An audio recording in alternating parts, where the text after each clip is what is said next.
दोस्तों, एक युवक जो कि मुकदमा लड़ते लड़ते परेशान हो जाता है। एक तरफ वो अकेला था, दूसरी तरफ पूरे गांव के लोग उसके खिलाफ खड़े थे। जब भी वो कचहरी पर जाता तो बस हमेशा यही सोचता कि आज शायद वो बचकर आएगा या नहीं आएगा। हमेशा उसे अपनी जान की चिंता बनी रहती। लेकिन लड़ते लड़ते दोस्तों वो भी जो है एकदम ठीठ हो जाता है कि जो होगा देखा जाएगा। अब एक दिन कचहरी के पास एक चाय की दुकान पर वो बैठा था और इधर ये 15-20 लोग जो है गुट बनाकर गए हुए थे और वहीं पर उसे घेर लेते हैं। उसे दोस्तों वो मारपीट करने लगते हैं उससे, और तभी एक महिला वकील उन सब का वीडियो बना लेती है। उसके बाद दोस्तों जो भी कुछ होता है, एक बहुत ही अनोखी कहानी है। तो आइए जानते हैं पूरी कहानी इस वीडियो में। लेकिन वीडियो में आगे बढ़ने से पहले बस वही रिक्वेस्ट, वीडियो को लाइक कर दीजिए, चैनल को सब्सक्राइब कर लीजिए ताकि मेरा हौसला बढ़ता रहे। दोस्तों ये कहानी है उत्तर प्रदेश के प्रतापगढ़ जिले की। एक युवक जिसका नाम अमर सिंह होता है। अमर सिंह की उम्र 30-32 साल की थी। उसके पिता का नाम प्रहलाद सिंह था। प्रहलाद सिंह दोस्तों उनके पास करीब 50 बीघा जमीन थी, प्रभावशाली व्यक्ति थे। लेकिन उनकी 4 बीघे जमीन का एक जो टुकड़ा था वो विवादित था। पूरे गांव से लेकर उसका विवाद चल रहा था। कब्जा प्रहलाद सिंह का ही था।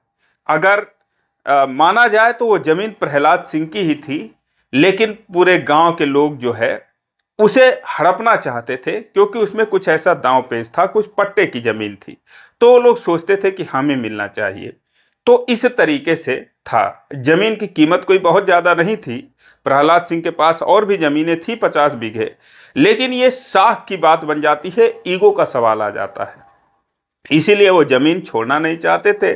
और इधर जो गांव वाले थे वो भी जो है उनके खिलाफ खड़े थे, वो भी उसे पाना चाहते थे। अब कोर्ट कचहरी का चक्कर दोस्तों पिछले 20 साल तक ये चलता रहा और जो है रंजिशें होती रही। लेकिन एक दिन प्रहलाद सिंह की मौत हो जाती है। उन्हीं का बेटा जिसका नाम अमर सिंह होता है। प्रहलाद सिंह की मौत के बाद अब उन जो है जमीन को बचाने की जो जिम्मेदारी थी वो अमर सिंह पर आ जाती है। मुकदमे की पैरवी अमर सिंह को करनी थी। तो उसके रिश्तेदार जो है वो समझाते हैं कि तुम्हारे जो पिता थे, अब उनके जाने के बाद तुम इस जमीन का लालच छोड़ दो। वो कहता है ऐसे कैसे छोड़ दूं, पिताजी की जो आत्मा है वो मुझे धिक्कारेगी, मैं ऊपर जाकर उनको क्या मुंह दिखाऊंगा। रिश्तेदार कहते हैं कि अब जो है तुम्हारे पिता जो थे वो प्रभावशाली आदमी थे, उनका पावर था, तो गांव वाले उनका कुछ बिगाड़ नहीं पाए। लेकिन अब वो नहीं है तो तुम इतने जो है उन टाइप के नहीं हो, वैसा मुकाबला कर नहीं सकते, तो बस तुम इसे छोड़ दो। लेकिन वो कहता है कि मैं मर जाना पसंद करूंगा लेकिन वो जमीन में छोड़ूंगा नहीं, मैं कायर कहलाना नहीं पसंद करूंगा। अब दोस्तों वो जो है तारीख पर जाने लगा। लेकिन जब वो तारीख पर जाने लगा तो इधर गांव के और लोग इकट्ठा हो गए जो उसके पिता के डर से अभी तक चुप बैठे थे, वो भी शामिल हो जाते हैं। 15-20 लोगों की टोली हो जाती है। जो मुख्य विपक्षी थे, एक रमन सिंह नाम करके था, एक सूरज सिंह नाम करके था। ये दोनों मेन थे, बाकी उनके पीछे सारे लोग थे। तो मुकदमेबाजी चलती रही। अब दोस्तों एक दिन वो लोग अमर सिंह को धमकाते हैं या समझाते हैं, कुछ भी कह लो। वो कहते हैं देख तेरी शादी भी नहीं हुई है, कोई तेरे आगे पीछे है नहीं, तो इसीलिए पहले जो तेरी 50 बीघे जमीन है तू उसको कर, उस पर ध्यान दे। और पता चले कि इस चक्कर में कहीं तो मर मुरा गया तो फिर सब यहीं का यहीं रह जाएगा, कुछ तो साथ लेके जाएगा नहीं। वो कहता है कि मैं तो चाहता हूं कि तुम लोग मुझे मार डालो और मुझे मारने के बाद तुम लोग जेल में चले जाओ और वहीं पर सड़ो, क्योंकि मेरे ना तो आगे पीछे कोई है नहीं और तुम लोगों तो बाल बच्चे वाले हो, तुम लोगों का क्या होगा। तो ये मत सोच लेना कि अब इतना आसान है वो जमीन पाना, मैं भी अपने पिता की ही तरह लड़ूंगा, उस जमीन की पैरवी करूंगा। अब दोस्तों जो अमर सिंह था वो अपना इरादा साफ कर देता है कि किसी की दाल इसमें गलने वाली नहीं है। वो लोग दोस्तों सोचते हैं कि चलो कितना दिन लड़ेगा, उसे बार बार धमकाते हैं। वो भी पीछे नहीं हटता था। वो बिल्कुल समझ लो कि इसीलिए उसने शादी भी नहीं की कि अगर मेरे साथ कुछ हो जाएगा तो फिर मेरी अगर पत्नी हो जाएगी, बच्चे हो जाएंगे तो उनका क्या होगा। इसीलिए एक हिसाब से कह लीजिए कि वो कफन सर पर बांध कर चलता था। अब दोस्तों एक दिन क्या होता है कि ये लोग जब कचहरी से लौट रहे थे तो ये जानबूझकर उनका रास्ते में इंतजार कर रहा था। उसे देखते ही वो लोग उसे गाली गलौज करने लगते हैं अमर सिंह से। अमर सिंह भी उनको, वो 4 बोलते हैं तो वो 10 बात बोलता है। अब वो 10-12 लोग थे तो गुस्से में आकर उससे मारपीट कर लेते हैं और उसका एक हाथ तोड़ देते हैं। यही उसको चाहिए था। वो चला जाता है थाने पर, सबके नाम FIR करवाता है और कम से कम 20 लोगों का नाम लिखवा देता है कि अगर मुझे कुछ होता है तो उसके जिम्मेदार यही लोग होंगे, मेरी जान को खतरा है। अब ये लोग दोस्तों कुछ उसका कर भी नहीं सकते थे। ये डरते थे कि हमारे अलावा कोई अगर इसको मार देगा तो हम लोग फंस जाएंगे। तो समझ लीजिए कि वो किलस किलस कर बस रह जाते थे, उसे वो कुछ कर नहीं पाते थे। उसका ऐसे ही कचहरी आना जाना लगा रहा। लेकिन अब एक तरफ पूरे गांव के लोग, एक तरफ अमर सिंह अकेला था। सुनवाई चलती रही, तारीख पर तारीख चलती रही। अंत में ऐसा हुआ कि अमर सिंह को लगा कि अब ये जो जमीन है मेरे हाथ से निकल जाएगी, क्योंकि एक तरफ तो इतने सारे गवाह, एक तरफ मैं अकेला हूं। अगर कोई उसके तरफ आने की भी सोचता, क्योंकि बहुत सारे लोग थे जो सोचते थे कि ये सारे लोग गलत लड़ रहे हैं, असली हकदार तो अमर सिंह ही है। तो अगर कोई तैयार भी होता गवाही देने को, बड़ा बुजुर्ग जिसे सारी चीज़ें मालूम होती थी, तो ये लोग उसे धमका देते थे, तो वो चुपचाप बैठ जाते थे। तो इसीलिए ये बेचारा अकेले पड़ गया और अंत में ऐसा लगा कि अब ज़मीन इसके हाथ से निकल जाएगी। बस 2-4 तारीख का मामला बचा था।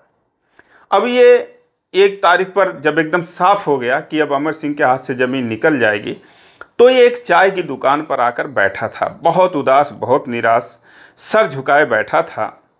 वो सोचता है कि अगर मेरे हाथ से ज़मीन चली जाएगी और इन लोगों को मिल जाएगी तो ये लोग तो मुझे वैसे भी नहीं छोड़ेंगे, मुझे चिढ़ा चिढ़ा कर मार डालेंगे। तो अब कुछ करने का ये समय है, क्या करूं उसके कुछ समझ में नहीं आ रहा था। तभी दोस्तों वो सारे के सारे जो भी 12-15 लोग थे वो भी उसी दुकान पर इत्तेफाक से आ जाते हैं, आकर वहाँ बैठते हैं। उसे देखते नहीं, वो एक कोने में बैठा था। जब वो बैठते हैं तो वो हंस रहे थे, बात कर रहे थे, चाय पानी मंगा रहे थे कि चलो अब हमारी तो डिग्री होने वाली है, केस हमारे पक्ष में होने वाला है।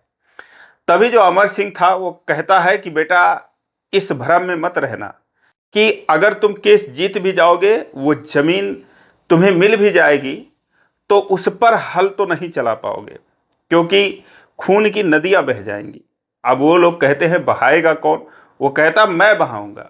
कहते हैं तेरी इतनी हिम्मत है, पहले तो तू चुल्लू भर पानी का इंतजाम कर डूब मरने का। अब इतना कहते कहते दोस्तों वो उठकर उनके तरफ आ जाता है मारने के लिए और कहता है कि वो जो जमीन है उसी जमीन पर तुम लोगों की मैं कब्र खोद दूंगा। इतना सुनते ही दोस्तों वो भड़क जाते हैं।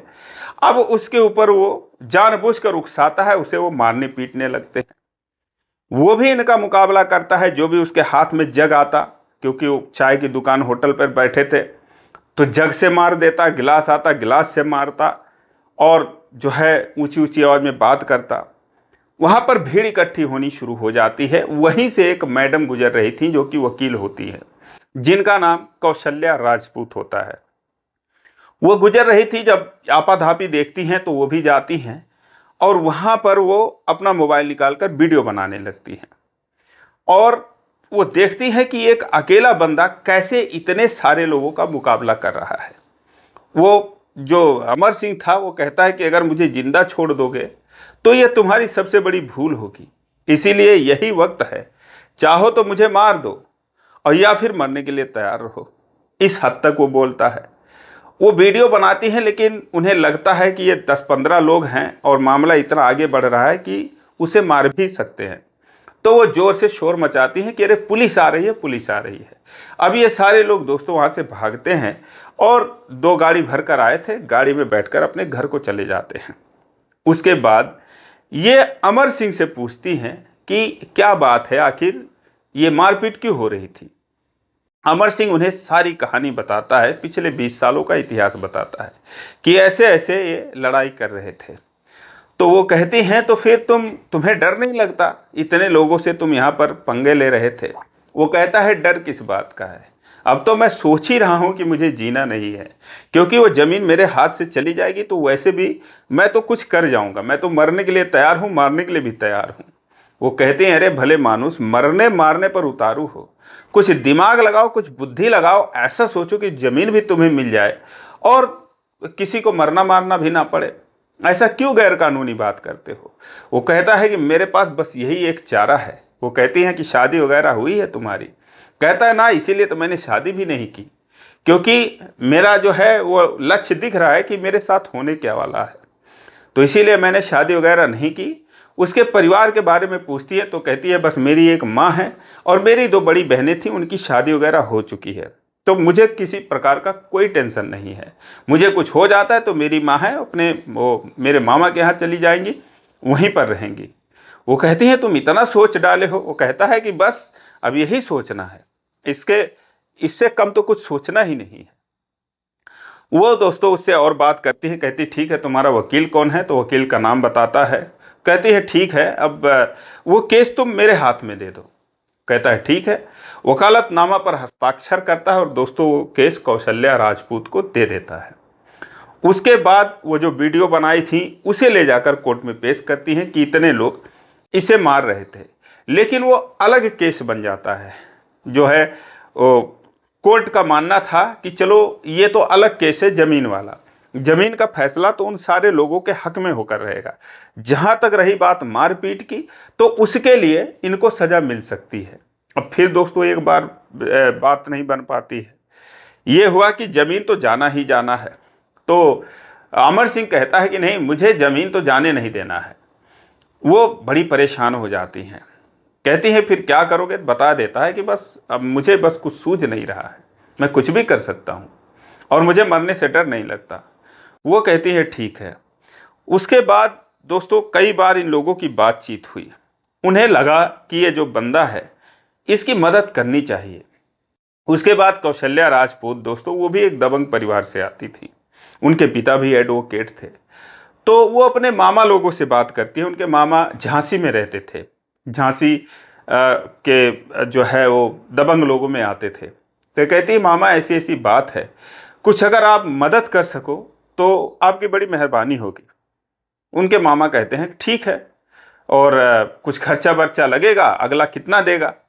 तो कहते हैं अब बस ये समझ लो कि बिना खर्चे के करना है। तो कहते हैं ठीक है। अब दोस्तों 20-25 हज़ार रुपये अमर सिंह जो है वो इंतजाम करता है। कहते इतना दे दो और बस देखते जाओ होता क्या है। दोस्तों पैसे दे देता है, अपने मामा से बात करती हैं। अब जो है अंतिम तारीखें जो है वो बस चल रही थी, 1-2 तारीख बची थी।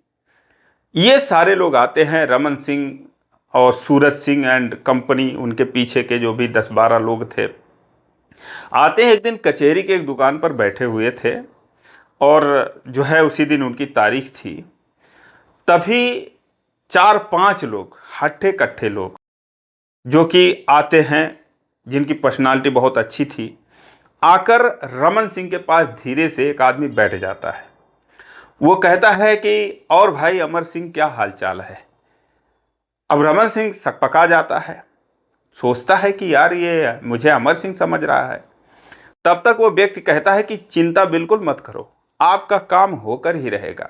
बस आपको बताने आए हैं, पूछने आए हैं कि 5 को मारना है या 10 को मारना है, क्योंकि आपने जो फोटो दी है तो उसमें आप बता दो किसको मारना है, क्योंकि भाई पैसा आपका लगेगा, काम हम पक्का करेंगे और पैसा जो है पक्का लेंगे, क्योंकि हम चंबल वाले हैं और चंबल वाले अपने वादे से मुकरते नहीं, काम करने में भी और पैसा लेने में भी।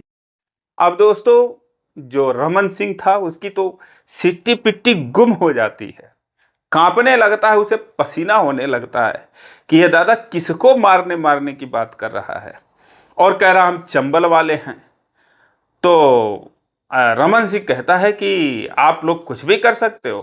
तो कहता है हाँ, तुम्हें विश्वास नहीं हो रहा है, आज जो है रात को जिनका भी तुम जिनके ऊपर उंगली रखोगे वो कल सुबह तक मिलेंगे नहीं, सिर्फ अखबार में उनका नाम छपेगा।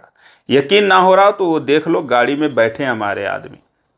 दोस्तों गाड़ी की तरफ वो नज़र उठाता है स्कॉर्पियो गाड़ी में उसी प्रकार के 5-6 लोग बैठे हुए थे।